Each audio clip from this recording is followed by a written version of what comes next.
গণহত্যা, নির্যাতন সহ মানবতা বিরোধী অপরাধের অভিযোগে শেখ হাসিনা সহ 10 জনের বিরুদ্ধে তদন্ত শুরু, কর্মকর্তা নিয়োগ। গ্রেফতার টুকু, পলক ও ঢাবি ছাত্রলীগ নেতা সৈকতকে রাখা হয়েছে ডিবিতে, যে কোনো সময় তোলা হতে পারে আদালতে। হেলিকপ্টার থেকে গুলিতে নিহত 10 শিশুর পরিবারকে কেন ক্ষতিপূরণ দেয়া হবে না জানতে চেয়ে হাইকোর্টের রুল জারি। বৈষম্য বিরোধী ছাত্র আন্দোলনের রেজিস্ট্যান্স উইকের তৃতীয় দিনেও ছাত্র জনতার ঢল, গণহত্যায় দায়ীদের বিচার দাবি। এবং আফ্রিকা জুড়ে ছড়িয়ে পড়ছে প্রাণঘাতী মাঙ্কি পক্সের প্রাদুর্ভাব, 450-র বেশি মানুষের মৃত্যু, জরুরি অবস্থা ঘোষণা হল। দেখছিলেন শিরোনাম সংবাদ দুপুরের, সঙ্গে আছি আমি লিনিয়া আফরোজ। এবারে বিস্তারিত। সাবেক প্রধানমন্ত্রী শেখ হাসিনা সহ 10 জনের বিরুদ্ধে গণহত্যা ও মানবতা বিরোধী অপরাধের অভিযোগ তদন্ত শুরু করেছে আন্তর্জাতিক অপরাধ ট্রাইব্যুনাল। ইতিমধ্যে তদন্ত কর্মকর্তা হিসেবে ট্রাইব্যুনালের উপপরিচালক আতাউর রহমানকে নিযুক্ত করা হয়েছে। সাংবাদিকদের এসব তথ্য জানিয়েছেন আবেদনকারী আইনজীবী গাজী MS তামিম। তিনি জানান, প্রাথমিকভাবে ঘটনার সময়ের পত্রিকা সংগ্রহ করা হয়েছে। তদন্ত শেষে প্রতিবেদন দাখিলের পর ট্রাইব্যুনালের চিফ প্রসিকিউটর তা চার্জশিট হিসেবে দাখিল করবেন। এছাড়া তদন্ত সংস্থা চাইলে আসামিদের বিরুদ্ধে গ্রেফতারি পরোয়ানাও জারি করতে পারবে। এর আগে বুধবার সকালে আন্তর্জাতিক অপরাধ ট্রাইব্যুনাল এই অভিযোগ দায়ের করেন আন্দোলনে শহীদ আরিফ আহমেদ সিয়ামের বাবা বুলবুল কবির। এই অপরাধের শাস্তি মৃত্যুদণ্ড এবং ইতিমধ্যে ট্রাইব্যুনালে যে 56টি রায় হয়েছে তার বেশিরভাগই মৃত্যুদণ্ড হয়েছে। কয়েকজনকে মৃত্যুদণ্ড দেওয়া হয় নাই, সেটি অবজারভেশনও দিয়েছেন কেন মৃত্যুদণ্ড দেওয়া হলো না। এবং এই ধরনের অপরাধের সারা পৃথিবীব্যাপী এই অপরাধগুলোকে হেনিয়াস অফেন্স বলা হয়েছে।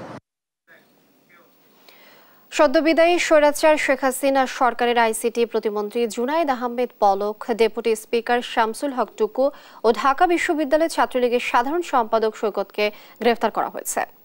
বুধবার রাতে রাজধানীর খিলক্ষেতের নিকুঞ্জ আবাসিক এলাকা থেকে তাদের গ্রেফতার করা হয়। ডিএমপি জানায়, ওই এলাকায় সাবেক তথ্য প্রযুক্তি প্রতিমন্ত্রী জুনায়েদ আহমেদ পলক, ডেপুটি স্পিকার শামসুল হক টুকু ও ঢাবি ছাত্রলীগ সাধারণ সম্পাদক তানভীর হাসান সৈকত আত্মগোপনে রয়েছে।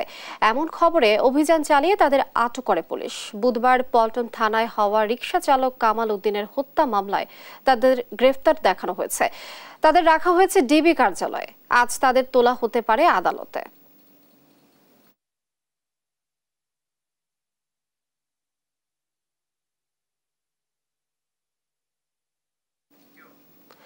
দর্শক, এ বিষয়ে জানবো হত্যা মামলায় সাবেক ডেপুটি স্পিকার টুকু, সাবেক আইসিটি প্রতিমন্ত্রী পলক ও ছাত্রলীগ নেতা সৈকতকে দুপুরে আদালতে হাজির করার কথা রয়েছে।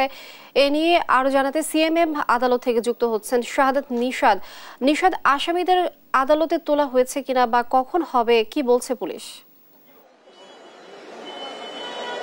জি, যেমনটি বলছিলেন, আসলে গতকালকে যে খিলক্ষেতের নিকুঞ্জ এলাকা থেকে যে সাবেক তথ্য প্রযুক্তি প্রতিমন্ত্রী জুনায়েদ আহমেদ পলক এবং সাবেক ডেপুটি স্পিকার শামসুল হক টুকু এবং ঢাকা বিশ্ববিদ্যালয় ছাত্রলীগের সাধারণ সম্পাদক তানভীর হাসান সৈকতকে গ্রেফতার করা হয়। এবং যে তাদেরকে আসলে গ্রেফতারের যে কারণ, সেই কারণটি হচ্ছে পল্টনে 19 জুলাই বৈষম্য বিরোধী ছাত্র আন্দোলনে যে গুলিতে লেগে সেখানে একজন রিক্সা চালক কামাল উদ্দিন নামে রিক্সা চালক নিহত হয় এবং তার পরবর্তীতে সেই প্রেক্ষিতে তার স্ত্রী সেখানে পল্টন থানায় একটি মামলা করে, যে মামলার প্রেক্ষিতে মূলত তাদেরকে গ্রেফতার দেখানো হয়েছে। এবং আমরা যতটুকু জেনেছি তাদেরকে বর্তমানে ডিবি কার্যালয়ে রাখা হয়েছে এবং এরপরেই এখানে তাদেরকে চিফ মেট্রোপলিটন ম্যাজিস্ট্রেট কোর্টে তাদেরকে নিয়ে আসা হবে। আমরা এখন পর্যন্ত এখানে কোনো কখন নাগাদ তাদেরকে নিয়ে আসা হবে সেই তথ্য এখন পর্যন্ত আমরা পাইনি। তবে ডিবি কার্যালয় থেকে নিয়ে আসার পরপরই তাদেরকে এখানে কোর্টে তোলা হবে এবং একই সাথে পুলিশের পক্ষ থেকে রিমান্ড চাওয়া হবে। আমরা যদি একটু জানিয়ে রাখি,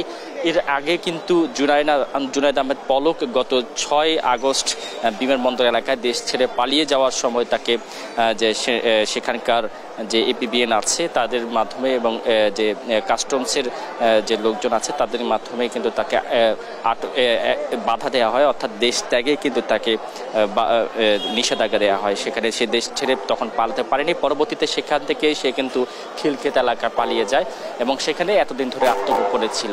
এবং আরেকটি বিষয় যদি জানিয়ে রাখি, তানভীর হাসান সৈকত কিন্তু একই পন্থায় তিনি দেশ ছেড়ে পালাতে চেয়েছিলেন এবং সেটিও কিন্তু এক পর্যায়ে আটকে দেওয়া হয়েছিল।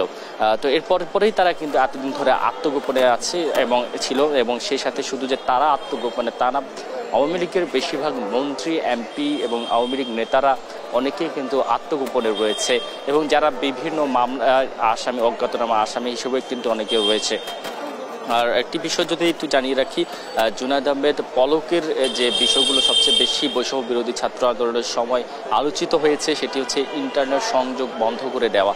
অর্থাৎ যেগুলো ইস্যুতে কিন্তু তিনি কোনো না কোনো অজুহাত দেখিয়ে ইন্টারনেট সংযোগ বন্ধ করে রাখতো এবং এটি নিজ ক্ষমতায় বলে বন্ধ করে রাখতো, এমনই কিন্তু তথ্য প্রমাণ ইতিমধ্যেই সেখানকার যে কর্মকর্তারা আছে তাদের বক্তব্যের প্রেক্ষিতে সেটি উঠে এসেছে। এবং সেই সাথে তার যে আইসিটি খাতে যে সকল অনিয়ম, সে অনিয়মগুলো কিন্তু একে একে উঠে আসে। বিশেষ করে যদি আমরা একটু জানিয়ে রাখি, তথ্য প্রযুক্তি খাতে যে তৎকালীন প্রধানমন্ত্রী শেখ হাসিনা তিনি আইসিটি খাতকে সবচেয়ে বেশি গুরুত্ব দিয়ে বেশ বাজেট ছিল, সেখানে 4G 5G ক্ষেত্রেও কিন্তু অনেক বাজেট ছিল। তো সেই ক্ষেত্রে সেই একটি সুযোগে ব্যাপক অনিয়মের সুযোগ পেয়েছিল এবং এই বিষয়টি পুরোটাই নিয়ন্ত্রণ করেছিল জুনায়েদ আহমেদ পলক। তো এখন পর্যন্ত আদালতের যে পরিস্থিতি আমরা যদি একটু জানিয়ে রাখি, সেটি হচ্ছে এখানকার যে অবস্থান সেখানে সে অনুযায়ী এখন পর্যন্ত তাদেরকে নিয়ে আসা হয়নি, কিন্তু যে প্রস্তুতি সেই প্রস্তুতি কিন্তু চলছে এবং সেক্ষেত্রে আমরা দেখেছি আস্তে আস্তে আইন শৃঙ্খলা বাহিনীর সদস্যরা এখানে উপস্থিত হতে শুরু করেছে। গতকালকে উৎসুক জনতার যে তোপের মুখে পড়েছিল যে সাবেক আইনমন্ত্রী আনিসুল হক এবং যে সালমান এফ রহমান, সেই তোপের মুখে যেন আজকে না পরে বা কোনো ধরনের সমস্যা সৃষ্টি না হয় সেই ক্ষেত্রে এখানে আইন শৃঙ্খলা বাহিনী উপস্থিত রয়েছে। তো তাদেরকে কিছুক্ষণ পরে আনা হবে, সে পর্যন্ত আমরা আদালত প্রাঙ্গণে আছি। এই ছিল আদালত প্রাঙ্গণ থেকে আমার কাছে থাকা সবশেষ খবর। নিশাদ, ধন্যবাদ আপনাকে। দর্শক, সিএমএম আদালত থেকে যুক্ত ছিলেন সহকর্মী সাদাত নিশাদ। শিক্ষার্থীদের আন্দোলন চলাকালে হেলিকপ্টার থেকে গুলিতে 13 শিশু নিহত হওয়ার ঘটনায় আন্তর্জাতিক তদন্ত কমিশন কেন গঠনের নির্দেশ দেয়া হবে না এবং নিহত শিশুদের পরিবারকে 1 কোটি টাকা করে কেন ক্ষতিপূরণ দেয়া হবে না তা জানতে চেয়ে রুল জারি করেছেন হাইকোর্ট। বৃহস্পতিবার বিচারপতি শেখ হাসান আরিফ ও বিচারপতি মোহাম্মদ বজলুর রহমানের হাইকোর্ট বেঞ্চ এ রুল জারি করেন। রিটের পক্ষে শুনানি করেন অ্যাডভোকেট তৈমুর আলম খন্দকার, রাষ্ট্রপক্ষে শুনানি করেন অ্যাটর্নি জেনারেল মোহাম্মদ আসাদুজ্জামান। রুলের পরবর্তী শুনানির জন্য আগামী 5 সেপ্টেম্বর দিন ধার্য করেছেন আদালত। এর আগে দায়ের করা রিটে শিক্ষার্থীদের আন্দোলনে হেলিকপ্টারের গুলিতে নিহত প্রত্যেক শিশুর পরিবার 1 কোটি করে ক্ষতিপূরণ প্রদান এবং বিচার বিভাগীয় তদন্ত চাওয়া হয়।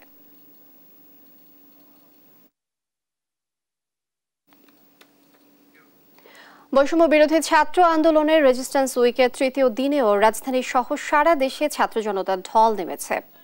বুধবার রাত থেকে ধানমন্ডির 32 নম্বরে অবস্থান নেন বৈষম্য বিরোধী ছাত্র আন্দোলনের শিক্ষার্থীরা। এছাড়া ঘোষণা অনুযায়ী সকাল থেকে শাহবাগে জড়ো হয় তারা। আওয়ামী লীগ ও দলটির সহযোগীরা 15 আগস্ট নাশকতা চালাতে পারে এমন খবর পেয়েছেন বলে দাবি বৈষম্য বিরোধী ছাত্র আন্দোলনের। সমন্বয়করা বলছেন, কেউ এই ধরনের কোনো চেষ্টা করলে প্রতিহত করা হবে। এই সময় গণহত্যায় দায়ীদের বিচার দাবি করেন শিক্ষার্থীরা। যখন থেকে আমাদের এই কোটা সংস্কার আন্দোলনটি শুরু হয়েছে তখন থেকে আজ পর্যন্ত আমাদের অসংখ্য ভাই বোন শহীদ হয়েছে, হাজার হাজার ভাই বোন আমাদের আহত হয়েছে। আমরা এই বাংলাদেশে বিগত 16 বছর এই ফ্যাসিস্ট সরকারের সঙ্গে কি দেখেছি? এই বাংলাদেশে যদি একটা পিলারও হতো সেটার ক্রেডিট ওই একজন মানুষকে দেওয়া হতো, কারণ সবকিছু নাকি তার নির্দেশে হয়। তাহলে এই যে বিগত 1.5 মাসে বাংলাদেশে যতগুলো হত্যা হয়েছে, বাংলাদেশে যতগুলো খুন হয়েছে, সেগুলোর হুকুম আসলে কোথা থেকে এসেছে আমরা জানি। এই প্রত্যেকটি হুকুম বাংলাদেশের যত বাহিনী ছিল, পুলিশ থেকে শুরু করে যাদেরকে এই হুকুমটি দেওয়া হয়েছে, সেগুলো ওই খুনি হাসিনার কাছে থেকে এসেছে। তাই জায়গা থেকে স্পষ্ট কথাটি হচ্ছে যে আমরা ওই খুনি হাসিনার বিচার চাই। এই যে বিপ্লবকে ঘিরে যে ছাত্র নাগরিকের অংশগ্রহণে যে গণ অভ্যুত্থানটি হয়েছে, গণজাগরণটি হয়েছে, যে রিভাইভাল বা রিভার্ট বা আপনাকে নতুন রেনেসান্সের মধ্যে প্রবেশ করেছে, সেটিকে আমরা দেখেছি দেশীয় এবং আন্তর্জাতিক সম্প্রদায় বিভিন্ন প্রপাগান্ডা এখানে ছড়াচ্ছে এবং রাজনৈতিক দ্বন্দ্বকে তারা সাম্প্রদায়িক দ্বন্দ্ব হিসেবে তারা আন্তর্জাতিক গণমাধ্যমে উপস্থাপন করার চেষ্টা করা হচ্ছে। আমরা দেখেছি যেখানে অতীতের অনেক ঘটনা যেগুলো হচ্ছে রাজনৈতিক মতপার্থক্যের কারণে ঘটেছে, সেগুলোকে সাম্প্রদায়িক দ্বন্দ্ব হিসেবে সেসব ভারতীয় গণমাধ্যমে সেগুলো উপস্থাপন করা হচ্ছে। 4 দফা দাবিতে সারা দেশে রেজিস্ট্যান্স উইক পালন করছেন শিক্ষার্থীরা। এ নিয়ে আরো জানাতে রাজধানীর শাহবাগ থেকে যুক্ত হচ্ছেন মাঝারুল ইসলাম। মাঝার, বৈষম্য বিরোধী ছাত্র আন্দোলনের কর্মসূচিগুলো কি কি রয়েছে সে বিষয়ে জানাবেন।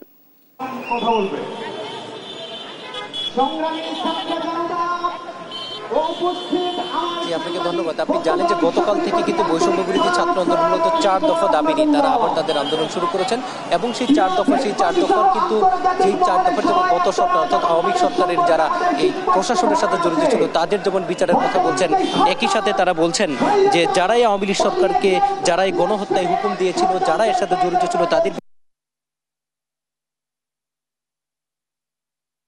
তারা বলছেন যে এতদিন গত 16টি বছর আওয়ামী লীগের সরকার তারা সহযোগী ছিল, তারা সাধারণ মানুষের উপর বা সাধারণ শিক্ষার্থীদের উপর যেভাবে অত্যাচার চালাচ্ছে, বিশেষ করে জুলাই গণহত্যাকে কিন্তু বারবার সামনে নিয়ে আসা হচ্ছে। কারণ জুলাই জুড়ে বিগত সরকারের প্রশাসন এবং যারা ক্ষমতাসীন মন্ত্রী ছিল তারা কিন্তু গণহত্যা চালিয়েছেন বলতে তারা অভিযোগ করছেন এবং তারা বলছেন আজকে 15 আগস্টকে কেন্দ্র করে অর্থাৎ গত 5 আগস্ট ছাত্র জনতার যে অভ্যুত্থান ছিল সেই অভ্যুত্থানকে যারা নেটসাৎ করে দিতে চায় তারা কিন্তু আজকে তাদের বিরুদ্ধে শাহবাগ সহ দেশের বিভিন্ন জায়গায় অবস্থান নিয়েছে। শাহবাগে মূলত এখন দুইটি ভাগে তারা অবস্থান করছেন। একটি মূলত শাহবাগের যে ফুলের দোকানগুলো আছে সেখানে একটি অংশ অবস্থান নিয়েছেন, আরেকটি অংশ জাতীয় জাদুঘরের সামনে অবস্থান নিয়েছেন এবং তারা একটু পরেই সবাই একসাথে হয়ে তারা বিভিন্ন গান, সাংস্কৃতিক অনুষ্ঠান বা বিভিন্ন বক্তব্যের মাধ্যমে কিন্তু তারা সারাদিন ব্যাপী তাদের এই প্রোগ্রামটি চালিয়ে যাবেন এবং তারা বলছেন তাদের বিরুদ্ধে গত 15টি বছর শেখ হাসিনা সরকারের যে অমানসিক নির্যাতন, অমানবিক নির্যাতন, এগুলো তারা নিজেরা হাতে আইন তুলে নেবেন না। এই যে তারা আন্তর্জাতিক অপরাধ ট্রাইব্যুনাল বা আন্তর্জাতিক বিচারের মাধ্যমে আন্তর্জাতিক আইন মেনে তারা সেই বিচারের কথাগুলো বলছেন এবং তারা বলছেন যতক্ষণ না পর্যন্ত দাবি দাওয়াগুলো আদায় হবে ততক্ষণ পর্যন্ত বৈষম্য বিরোধী ছাত্র আন্দোলন মাঠে থাকবে। আপনি জানেন যে আজকে 15 আগস্ট অর্থাৎ বঙ্গবন্ধু শেখ মুজিবুর রহমানের যে মৃত্যুবার্ষিকী সেটি পালন করা ছিল, শোক দিবস যেটি আমরা জানি। এই শোক দিবসকে কেন্দ্র করে আওয়ামী লীগ বা তার কোনো ছাত্র সংগঠন বিশৃঙ্খলা তৈরি করতে না পারে এই জন্য কিন্তু গতকাল রাত থেকে বিভিন্ন জায়গায় কিন্তু ছাত্র, শিক্ষার্থী, অভিভাবক, বিভিন্ন মানুষ কিন্তু তার অবস্থান নিয়েছেন এবং আজকে সকাল থেকে কিন্তু রাজধানী সহ বিভিন্ন জায়গায় তারা অবস্থান নিয়েছেন এবং তারা নানা স্লোগান দিচ্ছেন এবং বিগত সরকারের যে অত্যাচার, যে জুলুম, যে নির্যাতন, যে বৈষম্য সাধারণ মানুষ থেকে শুরু করে সর্বশ্রেণীর উপর চাপানো হচ্ছে সেগুলো বিষয়ে তারা তুলে দিচ্ছেন এবং তারা বলছেন শেখ হাসিনা বা তার দোসররা এখনো যারা দেশে রয়ে গেছে তারা মূলত সাম্প্রদায়িকতাকে ব্যবহার করে, বিশেষ করে ইন্ডিয়া থেকে যে স্টেটমেন্টগুলো আছে সার্জিস এবং হাসনাত কিন্তু তারা সেটার তীব্র বিরোধিতা করেছেন এবং তারা বলছেন যে ধরনের কথাবার্তাগুলি ইন্ডিয়াতে বসে দেওয়া হচ্ছে এগুলো কিন্তু রাষ্ট্রদ্রোহিতার শামিল এবং এগুলো ইন্ডিয়াতে বসে কোনোভাবে দেওয়া যাবে না। বাংলাদেশের জনগণ ঠিক করবে কতদিন পরে নির্বাচন হবে এবং তারা যেটি বলছেন 15 থেকে 16টি বছর আওয়ামী লীগ সরকার যেভাবে মানুষের উপর নির্যাতন চালিয়েছে সেই নির্যাতন বা তাদের অন্যায় তারা কিন্তু এসব কর্মকাণ্ড চালানোর তারা ইতিমধ্যেই বাংলাদেশের রাজনীতি করার অধিকার হারিয়েছে এবং তারা বলছেন 350 জন পার্লামেন্ট মেম্বার এবং বিগত সংসদের যে পার্লামেন্ট মেম্বার যারা ছিল, বিশেষ করে আওয়ামী লীগের যারা সহযোগী ছিল, তাদের প্রত্যেকটা মানুষের প্রত্যেকটা অঙ্গ সহযোগিতার বিচার হওয়া পরেই মূলত তারা চাচ্ছেন যে এরপরে মূলত এই দেশের জনগণ সিদ্ধান্ত নেবে আওয়ামী লীগ বাংলাদেশের রাজনীতি করবে কি করবে না। জনগণ যদি তাদেরকে রাজনীতি করার স্পেস না দেয় তাহলে আওয়ামী লীগ দেশের রাজনীতি করতে পারবে না। তবে তাদের যে দাবি শেখ হাসিনা সহ তার যারা দোষর ছিল তাদের বিচার করতে হবে এবং সেটি বাংলার মাটিতে হতে হবে। তাদের এই দাবি দাওয়াগুলো পূরণ হলে তাদের যে চলমান আন্দোলন সেটির তারা হয়তোবা অবসান ঘটাবে। এই ছিল রাজধানী শাহবাগ থেকে বৈষম্য বিরোধী ছাত্র আন্দোলনের আজকের প্রোগ্রাম সম্পর্কে আমার কাছে সর্বশেষ। মাঝার, ধন্যবাদ আপনাকে। দর্শক, বৈষম্য বিরোধী ছাত্র আন্দোলনের কর্মসূচির ব্যাপারে জানাচ্ছিলেন সহকর্মী মাঝার। সারা দেশে শুরু হয়েছে থানার কার্যক্রম। পুলিশ সদস্যরা কর্মস্থলে ফেরায় স্বস্তি ফিরেছে জনমনে। সেই সঙ্গে নতুন বাংলাদেশ বিনির্মাণে আইনশৃঙ্খলা পরিস্থিতির উন্নতিতে নিরলস ভূমিকা রাখার প্রত্যয় পুলিশের। সহকর্মীদের পাঠানো তথ্যচিত্রে ফারহিয়া ইসলাম মিমের ডেস্ক রিপোর্ট। গাজীপুরে স্থবিরতা কাটিয়ে স্বাভাবিক অবস্থায় ফিরেছে জনজীবন। মানুষের নিরাপত্তা দিতে ব্যস্ত সময় পার করছে থানা পুলিশ। মহাসড়কে ট্রাফিক পুলিশের পাশাপাশি শিক্ষার্থীরাও যান চলাচল নিয়ন্ত্রণ করছে। এখন মোটামুটি সবকিছুই ভালোই আছে, সবকিছু কন্ট্রোলে আছে। এমনি স্বাভাবিকভাবে এখন মানুষের ভিতরে কোনো ভয়ভীতি নাই। আমরা যতটা পারছি ইনশাআল্লাহ এখানে একটা কোনো সমস্যা নাই। আর সাভারে ঢাকা আরিচা মহাসড়ক সহ অভ্যন্তরীণ সড়কের আইন শৃঙ্খলা ফিরিয়ে আনতে কাজ করছে ট্রাফিক পুলিশের সদস্যরা। সাভার ও আশুলিয়া থানার কার্যক্রম সীমিত আকারে শুরু হয়েছে। এছাড়া আশুলিয়ার গুরুত্বপূর্ণ স্থানে ও শিল্প কারখানায় আইন শৃঙ্খলা বাহিনীর টহল অব্যাহত আছে।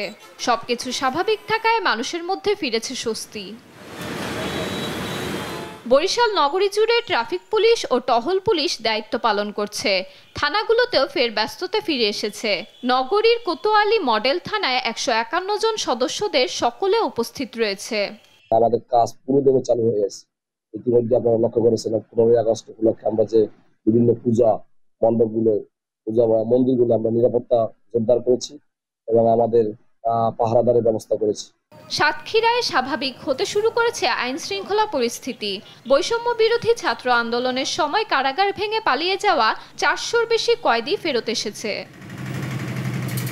ফারিহা ইসলাম মিম, নিউজ ডেস্ক, দেশ টিভি। আইন শৃঙ্খলা রক্ষায় কাজে যোগ দিয়েছেন পুলিশ সদস্যরা। ব্রাহ্মণবাড়িয়ার পরিস্থিতি জানাতে সরাসরি যুক্ত হচ্ছেন সহকর্মী মেহেদিনুর পরশ। পরশ, থানায় কি কি কার্যক্রম চলছে, সার্বিক চিত্র আমাদেরকে জানাবেন। হেলেনিয়া, বৈষম্য বিরোধী ছাত্র আন্দোলনকে ঘিরে শেখ হাসিনা, প্রাক্তন প্রধানমন্ত্রী শেখ হাসিনা পদত্যাগের পর যে ব্রাহ্মণবাড়িয়ার আইন শৃঙ্খলা পরিস্থিতি স্বাভাবিক হয়ে উঠতে শুরু করেছে এবং যে ব্রাহ্মণবাড়িয়ার যে 9টি থানা রয়েছে, এই 9টি থানার কিন্তু পুলিশের যে পুলিশিং কার্যক্রম কিন্তু ইতিমধ্যে শুরু হয়েছে। পুলিশ সদস্যরা তাদের যে যার যার কর্মস্থলে কিন্তু ফিরে আসতে শুরু করেছেন এবং প্রাথমিকভাবে সাধারণ মানুষের যে ডায়েরি এবং অভিযোগগুলো কিন্তু তারা নথিভুক্ত করছেন। আমি এখন আছি ব্রাহ্মণবাড়িয়া সদর মডেল থানায়। এই মডেল থানায় কিন্তু গত 5ই আগস্ট হামলার ঘটনায় প্রায় একেবারে ধ্বংসপ্ত হয়েছিল। থানার বিভিন্ন অংশ কিন্তু যেসব মালামাল রয়েছে, দরজা জানালা সহ সবকিছু পুরো অঙ্গার হয়ে গেছে। পরে এগুলো কিন্তু আস্তে আস্তে ধীরে ধীরে সংস্কার কাজ করছে পুলিশ সদস্যরা এবং থানার যে সব সদস্যরা রয়েছেন তারা কিন্তু ইতিমধ্যে তাদের কর্মস্থলে এসে বিভিন্ন দায়িত্ব পালন করছে এবং সকাল থেকে আমরা দেখেছি যে বিভিন্ন স্থান থেকে যেসব মানুষরা সে অভিযোগ নিয়ে তারা কিন্তু নথিভুক্ত করছে এবং আমি যে জিনিসটা আপনাকে বিষয় দেখাতে চাই যে সদর থানার যে ভিতরে যে সব লোকজন তারা কিন্তু বিভিন্ন স্থান থেকে বিভিন্ন অভিযোগ নিয়ে কিন্তু তারা আসতেন এবং আসে কিন্তু তাদের অভিযোগগুলো তারা নথিভুক্ত করছেন। আমি এখন যে ডিউটি অফিসার রুমটা দেখাতে চাই, এখানে কিন্তু প্রায় 2 জন অভিযোগকারী এসেছেন তাদের অভিযোগ নিয়ে, তাদের অভিযোগগুলো তারা নথিভুক্ত করছেন পুলিশ সদস্যরা। তো আইন শৃঙ্খলার সার্বিক বিষয় যদি বলি, এদিকে ট্রাফিক সদস্যরা কিন্তু তারা তাদের কাজে কর্মস্থলে যোগ দিয়েছেন এবং তাদের যে শহরের বিভিন্ন পয়েন্টে কিন্তু তারা দায়িত্ব পালন করছেন। জেলা পুলিশ সুপার আমাকে জানিয়েছেন ইতিমধ্যে 9টি থানারই কার্যক্রম শুরু হয়েছে। প্রাথমিক যে নথিভুক্ত গুলো তারা কিন্তু নথিভুক্তের কাজগুলো তারা ডায়েরিতে অন্তর্ভুক্ত করছেন এবং বিভিন্ন মামলা তদন্ত কাজ কিন্তু তারা শুরু করছেন মাঠ পর্যায়ে। পাশাপাশি তাদেরকে কিন্তু যে বাংলাদেশ সেনাবাহিনী সার্বিক সহযোগিতা করছেন। এ ছিল আমার কাছে আইন শৃঙ্খলা সার্বিক বিষয় নিয়ে সর্বশেষ। ক্লিনিয়া মেহেদিনুর পরশ, অসংখ্য ধন্যবাদ আপনাকে। দর্শক, আইন শৃঙ্খলা রক্ষায় কাজে যোগ দিয়েছেন পুলিশ সদস্যরা। আমরা যুক্ত ছিলাম সেখানে, আমাদের সহকর্মী মেহেদিনুর পরশ জানাচ্ছিলেন বিস্তারিত। কুষ্টিয়া মিরপুর উপজেলা আওয়ামী লীগের সাধারণ সম্পাদক কামারুল আরিফিন 2008 থেকে স্বৈরাচার শেখ হাসিনা সরকার পতনের আগ পর্যন্ত মিরপুর ভেড়ামারা উপজেলায় চালিয়েছে ত্রাসের রাজত্ব। ইউপি চেয়ারম্যান থেকে সংসদ সদস্য হয়েছেন ক্ষমতার জোরে।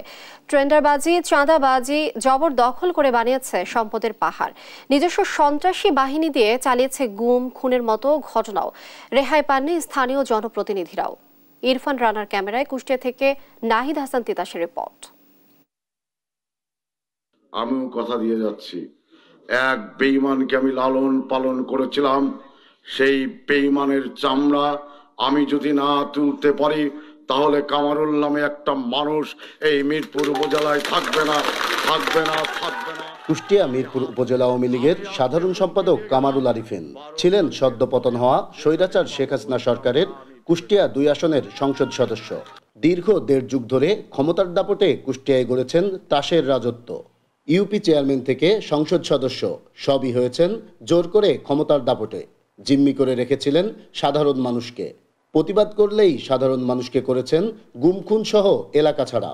তার সাথে যে ভিন্ন মতের লোক ছিল তাদেরকেই সে কেস দিত, না হয়তো তার ক্যাডার দিয়ে ধরে আনতো, না হয় পুলিশ দিয়ে ধরাই দিত।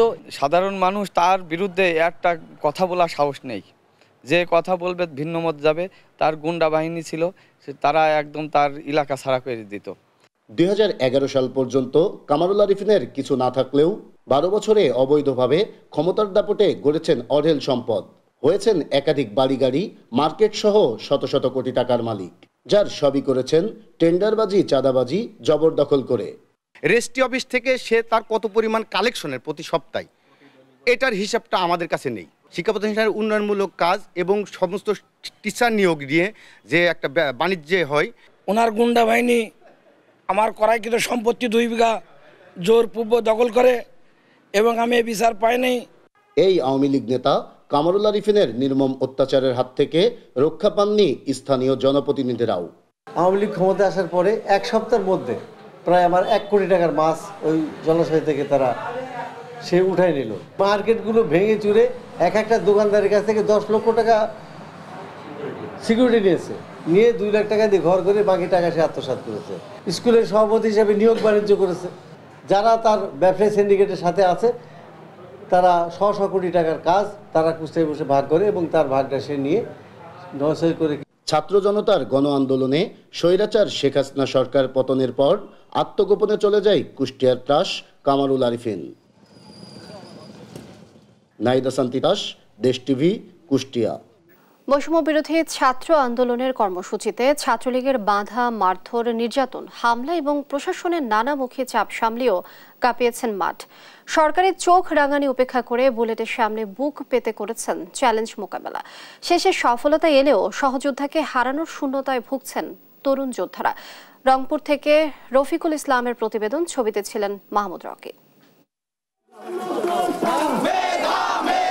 কোটা সংস্কার আন্দোলন তখনও রংপুরে দাবানলে পরিণত হয়নি, কিন্তু ক্যাম্পাসে ছাত্রলীগের হুঙ্কার, রাতে হুমকি, দিনে মারধর, হলগেটে তালা ঝুলিয়ে রাখা সহ নানামুখী চাপের সঙ্গে নির্যাতন বেড়ে যাওয়ায় বিক্ষুব্ধ হয়ে ওঠেন শিক্ষার্থীরা। সরকারের বিভিন্ন গোয়েন্দা সংস্থা থেকে শুরু করে তাদের যে ছাত্র সংগঠন সহ আওয়ামী লীগ, যুবলীগ, তারা আমাদেরকে এই আন্দোলন প্রতিহত করার জন্য লাঠি, সোটা এবং দেশীয় অস্ত্রশস্ত্র নিয়ে আমাদের উপর হামলা চালায়। এই জায়গার মধ্যে কয়েকজন মহানগরের ছাত্রলীগও ছিল হামলার সময়, এবং এরা এই পিছন থেকে ইট পাটকেল ছোড়া থেকে শুরু করে এইভাবেই হামলা করছিল। সরকারের শীর্ষ পর্যায়ের দাম্ভিকতা, শিক্ষার্থীদের তাচ্ছিল্য, মনোবল ভাঙতে ছাত্রলীগের অস্ত্রের মহড়া এবং ছাত্রছাত্রীদের নির্দয়ভাবে পেটানোয় সংক্ষুব্ধতা আর ঘৃণায় ঐক্যবদ্ধ বাড়ছিল শিক্ষার্থীদের। সাবেক প্রধানমন্ত্রী যে বাংলাদেশের শিক্ষার্থীদের নিয়ে যে একটা কটূক্তি করে, তার জের ধরেই রাতে পুরো হলের শিক্ষার্থীরা তালা ভেঙে বের হতে বাধ্য হয়। এই আন্দোলন প্রতিহত করার জন্য লাঠি, সোটা এবং দেশীয় অস্ত্রশস্ত্র নিয়ে আমাদের উপর হামলা চালায়। তো এই হামলার পরিপ্রেক্ষিতে একটা পর্যায়ে শিক্ষার্থীরা সংক্ষুব্ধ হয়ে সেই ছাত্র জনতার গণ অভ্যুত্থানের সূচনা এবং স্ফুলিঙ্গ এই বেগম রোকেয়া বিশ্ববিদ্যালয় থেকেই সূচনা হয়। ক্যাম্পাসে ছাত্র বিক্ষোভের বিষয়টি বহিরাগত দিয়ে ঠেকানোর চেষ্টা, বিশ্ববিদ্যালয় প্রশাসনের উল্টোনীতি আর রাজাকার শব্দের প্রয়োগ শিক্ষার্থীদের আন্দোলন হয়ে ওঠে দাবানল। সহপাঠী, সহযোদ্ধাদের রক্ষায় এগিয়ে এসে নির্দয়ভাবে নির্যাতনের শিকার হন আবু সাইদ। বুলেটের সামনে বুক পেতে রক্ষা করেন প্রিয় সহযোদ্ধাদের। ওখানে আওয়ামী লীগ, যুবলীগ, ছাত্রলীগ, বিভিন্ন টোকাই সহ অনেক অস্ত্রধারী অনেক মানুষ আমরা ক্যাম্পাসের মধ্যে দেখতে পারি। তখন আমাদের পুলিশের সাথে বাকবিতণ্ডা জড়ায় যায়। এক পর্যায়ে পুলিশ আমাদের সাইদ ভাই বুক পেতেছিল, সাইদ ভাইকে গুলি করে। পুরো রংপুর শহরের মহানগরের যে অস্ত্রগুলো ছিল এবং বেগম রোকেয়ার যে হলগুলোতে যে অস্ত্রগুলো ছিল, তারা সবগুলো নিয়ে আমাদের উপর ঝাঁপিয়ে পড়ছে। একজন সাহসী শিক্ষার্থীকে টার্গেট করে গুলি করে হত্যার ঘটনায় কেঁপে উঠে বাংলাদেশ, ভেঙে যায় দাম্ভিকতার পিলার। কোটা আন্দোলন থেকে শুরু করে পরবর্তীতে সেটি সরকার বিরোধী আন্দোলন এবং সরকার পতনের আন্দোলনে পরিণত হয়েছে। এই আন্দোলনকে ঘিরে অনেকেই প্রাণ দিয়েছে, যেমন আমাদের বন্ধু আবু সাইদ প্রাণ দিয়েছে, সাথে সাথে বাংলাদেশের আরও 200-র অধিক মানুষ প্রাণ দিয়েছে। শেষ পর্যন্ত ছাত্র জনতার গণঅভ্যুত্থানে অর্জিত হয় বিজয়। আবু সাইদের আত্মত্যাগে পরাধীনতার শৃঙ্খল থেকে মুক্ত হয় পুরো বাংলাদেশ। রফিকুল ইসলাম, দেশ টিভি, রংপুর। বরগুনার আমতলীতে ধসে পড়া সেতু নির্মাণকালীন কোনো নথি নেই এলজিইডি অফিসে। সেতু ধসে 9 জন নিহতের ঘটনায় তদন্ত কমিটির প্রতিবেদনে উঠে এসেছে এমন চাঞ্চল্যকর তথ্য। তাই নথি সংরক্ষকদের শাস্তির সুপারিশ করেছে তদন্ত কমিটি। নথি উদ্ধারে এলজিইডি তদন্ত কমিটি করলেও সচেতন মহল বলছে ঠিকাদারদের অনিয়মের প্রমাণ লোপাট করতেই নথি গায়েব করা হয়েছে। রিয়াজ আহমেদ মুসার পাঠানো তথ্য ছবিতে টুম্পা আফরোজের ডেস্ক রিপোর্ট। গত 22 জুন বরগুনার আমতলীতে সেতু ধসে মাইক্রোবাস খালে পড়ে 9 জনের মৃত্যুর ঘটনা অনুসন্ধানে 6 সদস্যের তদন্ত কমিটি গঠন করে জেলা প্রশাসন। সেতু নির্মাণে গুণগত মান নিশ্চিত করা হয়েছে কিনা তা জানতে সেতুর নথি তলব করে তদন্ত কমিটি, কিন্তু নথিটি পাওয়া যায়নি সংশ্লিষ্ট দপ্তরে। সেতুর গুণগত মান নিশ্চিতে বুয়েটের মাধ্যমে তদন্ত করানোর পাশাপাশি নথি সংরক্ষকদের শাস্তির সুপারিশ করেছে তদন্ত কমিটির সদস্য অতিরিক্ত জেলা প্রশাসক। নথি সরবরাহের দায়িত্বে যারা ছিলেন তাদের বিরুদ্ধে ব্যবস্থা নেওয়ার জন্য কমিটি সুপারিশ করা হয়েছে। দক্ষিণাঞ্চলের বীজগুলোকে, আয়রন বীজগুলোকে আরসিসি গার্ডার বীজে উপনীত করার সুপারিশ করা হয়েছে। নথি পুনরুদ্ধারে কমিটি গঠন করা হয়েছে বলছে এলজিইডি। এদিকে সচেতন মহল বলছে অনিয়মের প্রমাণ লোপাট করতেই গায়েব করা হয়েছে গুরুত্বপূর্ণ এই নথি। নথি খুঁজে বের করার জন্য আমরা অত্র অফিসের সিনিয়র সহকারী প্রকৌশলীর নেতৃত্বে আমরা একটা কমিটি করে দিয়েছি। কমিটি নথি খুঁজে দেখেছেন, তারা খুঁজে পাননি বলে তারা একটা রিপোর্ট আমাদেরকে জানিয়েছেন। এখনো নথি খোঁজা হচ্ছে, খুঁজে পেলেই আমরা কমিটির কাছে নথি হস্তান্তর করতে পারবো। এই নথি যে এলজিইডি খুঁজে পাচ্ছে না, ঠিকাদারের সাথে এবং এলজিইডির সাথে কোনো যোগ সাজশ রয়েছে, নইলে কেন নথি খুঁজে পাওয়া যাবে না? সরকারের আর্থিক অনুদান এলে তা ক্ষতিগ্রস্ত পরিবারদের বুঝিয়ে দেওয়া হবে বলে জানান জেলা প্রশাসক। সুপারিশ দিয়েছে এই কমিটি, সেই সুপারিশের আলোকে আমার বিশ্বাস যে সরকার সংশ্লিষ্ট দপ্তর প্রয়োজনীয় ব্যবস্থা গ্রহণ করবে। সরকারের একটা আর্থিক অনুদানের বিষয়, সেই প্রক্রিয়া আমরা করেছি এবং আমরা আশা করছি সেই অনুদান যদি আসে তাহলে আমরা পরিবারের হাতে সেই অর্থটা আমরা তুলে দিতে পারবো। বিআরটি এর ট্রাস্টি বোর্ডের মাধ্যমে সেতু ধসে নিহত প্রত্যেক পরিবারকে 5 লাখ টাকা করে ক্ষতিপূরণ দেওয়ার সুপারিশ করেছে বরগুনা জেলা প্রশাসন। নিউজ ডেস্ক, দেশ টিভি।